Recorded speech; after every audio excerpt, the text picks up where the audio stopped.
Thank you, Sue. I would like to ask the speakers to come forward and take a seat. We have now about 10 minutes for questions. I would like you to present yourself first, then address the person you want to ask the question for, and then ask your question. So there is a microphone in the middle. So if there are anyone who wants to has a question, please go there. Good morning. My name is Alin. I'm with the Louisiana Department of Transportation. I work in the ITS department. Great presentation from all the speakers this morning. I really enjoyed it. I specifically enjoyed Sue's presentation with Honda. I'm proudly a Honda owner. I enjoy the sensing technology. Thank you. Keep buying more, please. Yeah, my question is, as a DOTD employee, a public sector, we are facing a dilemma right now. We're trying to implement the technology, but with the technology, with the short range is phasing away, and we don't know the certainty of the V2X. So we're trying to deploy a short corridor to deploy the technology. So who should we ask to implement the technology? Should we ask the private sector to come and help us to get a pilot? Or should the department find fundings from the grants and the federal money to get the money to deploy the equipment, the RSUs and stuff like that? So I'm not sure who can answer that question, but I will be happy to invite somebody to deploy a corridor in our state. Jeff, maybe. So maybe I'll start and then we'll do the industry response. So as I mentioned, Dr. Hampshire, who's the Undersecretary of Research, announced at this World Congress that there are several grant opportunities through the SMART grant and ATTAIN, which used to be ATC MTD. So we definitely invite you to apply for funding to help deploy the technology.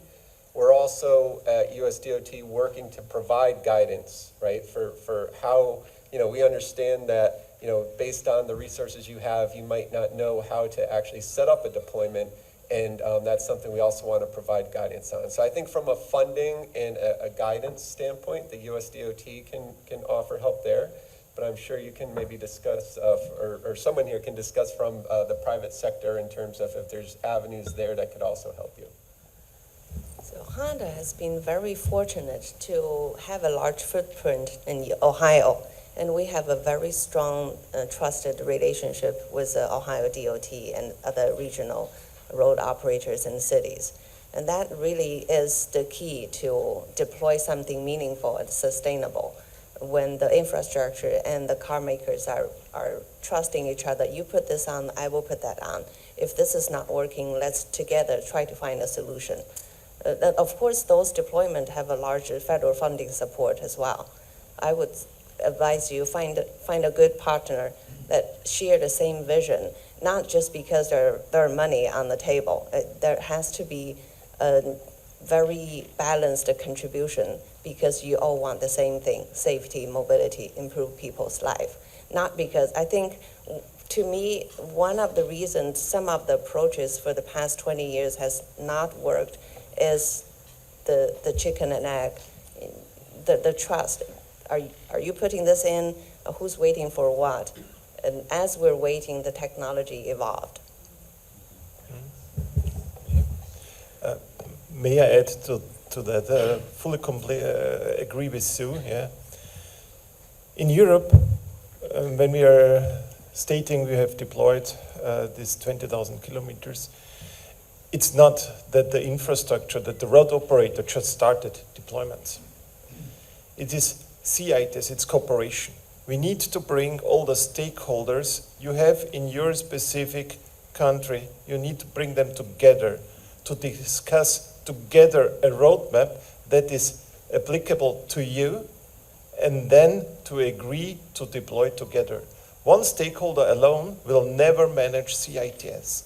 You need to have the stakeholders for the road infrastructure, you need to have for the communication, you need to have those that are managing traffic, you need also to have the road operators together on a table, agreeing, yes, let's do it. Otherwise, You will have a nice deployment without any added value.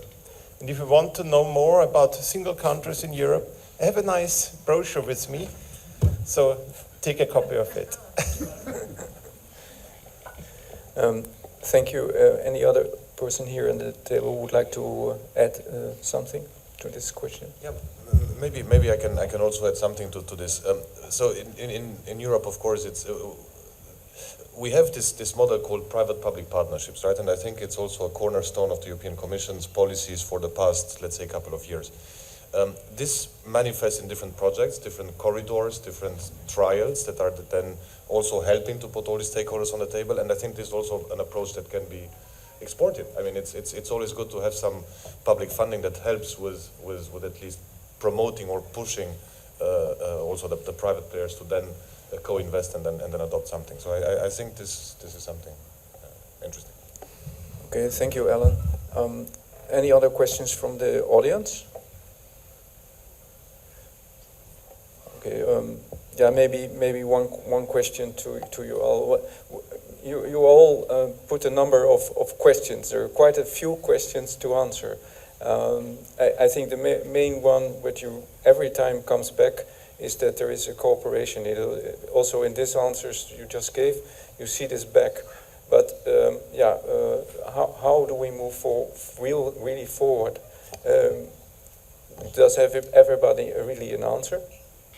Is there something we can do now, today, besides getting more funding? For instance, deployment requires really the implementation of the technology or the solutions. I don't want to even talk about technology because, as also you all have been indicating, it's about the use cases and functionalities, and then we'll see what technology to use for it, to realize it. How can we move forward on this? What would be a good action now or in the coming year to do? Can I go around to each of you? Martin, maybe first. In Europe, that's what is our challenge currently. Yeah, we have the front runners, we have the first cities, we have the motorways, we have those that know technology. And now we are approached by the cities that maybe even have no traffic management center. And in Europe, a city starts with 5,000 inhabitants. I need to say that, yeah. In Austria, we have cities, the majority of cities has 5,000 to 10,000 inhabitants. It's called a city. They have no traffic management. They're interested in CITES, making roads safer. How to do that? So we need to have a lot of collaboration. We need to have the front runners talking to the followers. We need to think about this support of stakeholders willing to invest into CITS. And that's a huge challenge. That's exactly why we started to collaborate with Polis. Really to see that CITS is not something standalone. I mentioned that. It's a change of the whole ecosystem. It needs to be integrated. You need to think the whole traffic management cycles, the processes, because CITS is just one communication channel. There are still the others, how to bring all those things together. Thank you, Martin. Maybe Sven? Yeah, I will just say a few words about the evolution of all this. And certainly the partnerships that we are now putting in place is, I would say, the culmination on the process. But clearly there is a start with a seed of funding, initial funding and research. Because already, it was mentioned 15, 20 years ago, we started with a number of projects there. And it's gradually coming into place. It's easy to fund and to move slowly when there is no urgency and when the situation is good. And there is funding. And we start like this. But the value also of the partnership will become even more clearer and faster in terms of deployment when we face certain crises. I mean, I referred several times to the climate change crisis and how it has prompted our actions collectively and all the funding to accelerate this change. Likewise, in areas where you have situations in road safety, for instance.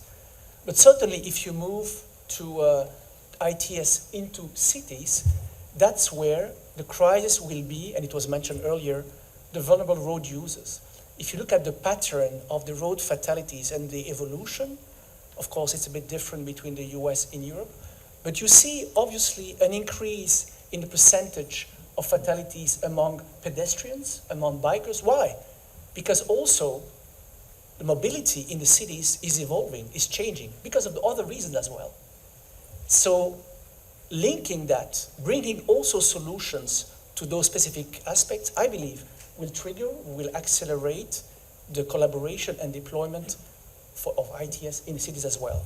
So I don't know if I should say, try to think of what are the urgencies in your areas, in your region, in your state, which would prompt this. This is one way of doing things, but this collaboration which needs to continue in any case gradually. And it's not, I would say, easy. It requires engagement of all parties, but it requires persistence in all this, being able to face hard situations. I didn't mention COVID somehow, but we saw also during COVID that a number of IT deployments, not specifically ITS, we were able during COVID to get vaccines in a record time. We were able during COVID, I'm talking about Europe, to find solutions to specific congestion issues due to the border restrictions that were put between the different countries to limit the spread of the pandemic. We were able to get, thanks to the collaboration with industrial partners, solutions to track and to monitor the duration and the length of congestions at border, to try to facilitate that and to press for what we call the green lanes in Europe. So we had this ambition that all the trucks should cross borders in less than 15 minutes. And for that you need to monitor and to get all this information. We put in place a partnership also with the industry to make this happen and to also have specific applications to do so. My point here is that we have to use those unfortunate opportunities, if you want, to accelerate and to progress. That's how we progress overall. Thank you. All right, thank you. So, and I know we're up on time, so I'll be quick, but obviously in the US we have a different situation than in Europe.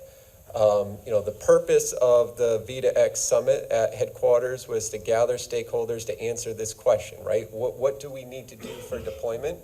I think some next steps are very obvious, right? And some maybe not so much. I like how John and Sue bring up the point that it's not the technology, it's not the regulation, it's sort of how do we now reach that mass scale deployment. That said, similar to how all of us had to get up and get to this panel this morning, we knew we would all get here, but there's still steps, even if they seem easy or small, you have to take. You can't skip any, right? It wouldn't look good if I didn't put on my suit this morning when I came here.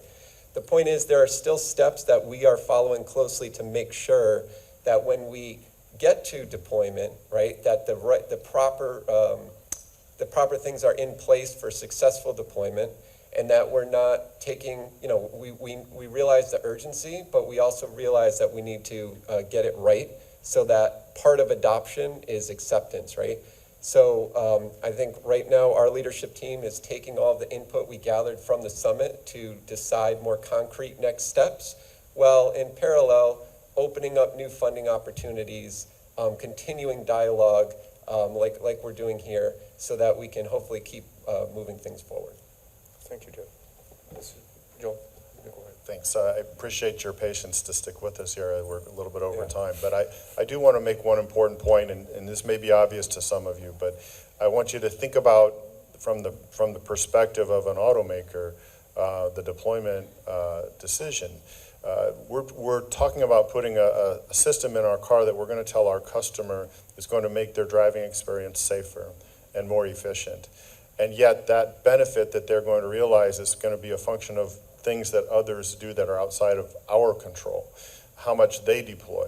And so our ability, our confidence to go forward is entirely a function of once we get past the point of does the technology work, it's entirely a function of how confident are we that we're not going to be alone, or that we're going to be surrounded by a high penetration of our colleagues. And I think that's where we were when we were moving toward the rulemaking in 2015. We had that confidence, and unfortunately, we're not there now. And it's not just because we didn't do the rulemaking, but it's also because we've developed this sort of internal difference of opinion about how to move forward with technology. So that's the challenge, is to regain that confidence that deployments will be met by other deployments, and that the benefits that we promise our customers will be realized. That's the hard question that I think we don't have the answer yet, but we have to persevere and we have to look for innovative ways to get there. Thank you, John. Maybe Sue? Real quick, I want to share a story from our experience in installing Honda Associates vehicles in Ohio. I was doing my sales pitch. This is great. You will see a lot of warnings and talk to other Honda drivers. And one of the engineers in the electrical department came to me and said, "So you don't need to sell me this. I understand how that works. Maybe once or twice a day I get to talk to another car. But the reason I signed up is I can take the car to home to show my 10-year-old kid, to tell them this is the future and we want to be part of it." That's the most motivating testimony I have ever heard. Thank you, Sue. What can I add more? Maybe one thing. So, I mean, in order to solve the chicken and the egg problem, you just need to deploy. So at some point comes the moment where you stick your head above the parapet and then you just go. What happens next? Yes, it needs to be followed. And there are many factors coming in. In the end, it's a market decision. There is maybe one point that was not discussed here. It's the business of CITS. So CITS cannot be something that you sell to your customer or that you differentiate, or at least in theory, this is the idea behind it. But it all has a cost. So there is more discussion and reflection needed on how to make this actually also more interesting for everybody to deploy. So it's something that needs more and more reflection, I have the feeling. Well, thanks panel, but also thanks the audience who stayed longer than the original time. But big applause for the presenters here. Thank you.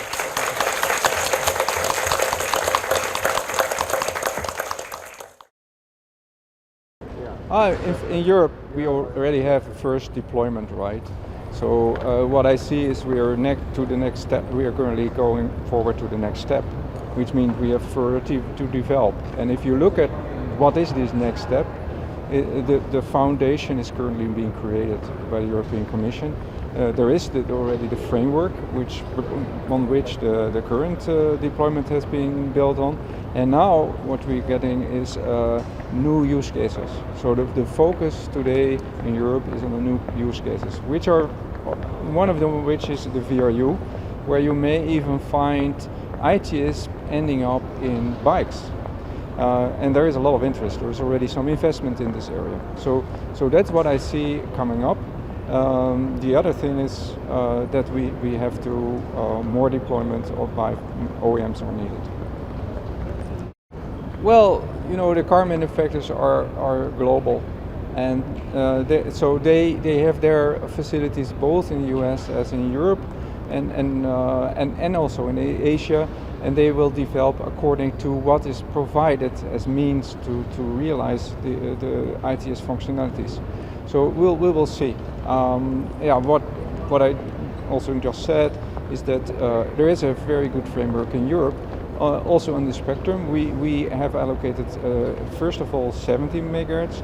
That has been growing on one end and made smaller a little bit by others. So it's about 60 megahertz we can use today, not 30, limited 30. And when you look at what the research have been done by both 5GAS, car-to-car consortium, they come with similar numbers of somewhere between 80 and 100 megahertz is required. So it is not this spectrum regulation is not, the discussion is not finished. I expect further in the coming years, and in Europe we are currently revisiting the current regulation in this matter. I think that with regards to deployment, in Europe we have one major OEM have deployed, it's Volkswagen, with some of the other brands within this Volkswagen group are expected to do similar. There may be even some other OEMs coming in the coming 2-3 years. We have to see, but cooperation is required. The OEMs in general are focused in realizing functionality. We have seen a lot of technology discussions, but at the end of the day, it is just what is available and what we can use to realize the functionalities we want to realize. So we have to see. But one important thing is that the OEMs are, like in the US, somewhere divided in some things. Also in Europe, we need to come together more and see that, especially on the functional level, the use case levels, that we come to agreement which use cases are important and which not, and how to make them interoperable among the OEMs, but also with infrastructure and other stakeholders. Well, what you could see from all the presentations is there was quite some questions also the presenters had, varying from political to technical, which still are open, especially here in the US. And like I said, based on the framework created and the focus to a more healthy environment in Europe, there's a stronger, I have the feeling, a bit stronger pressure in Europe at the moment than in the US. So I hope that pressure comes back also here, so that the real implementers are getting helped to really realize this safety, an improvement of the safety on the road, and also an improvement of the ecology. I think that we all, also in this session, we have seen that I filter more or less that one of the major things to do is that the OEMs and stakeholders really come together, and that we getting more and more together to identify those things which help society, and that is, I think, that is something we have to work on.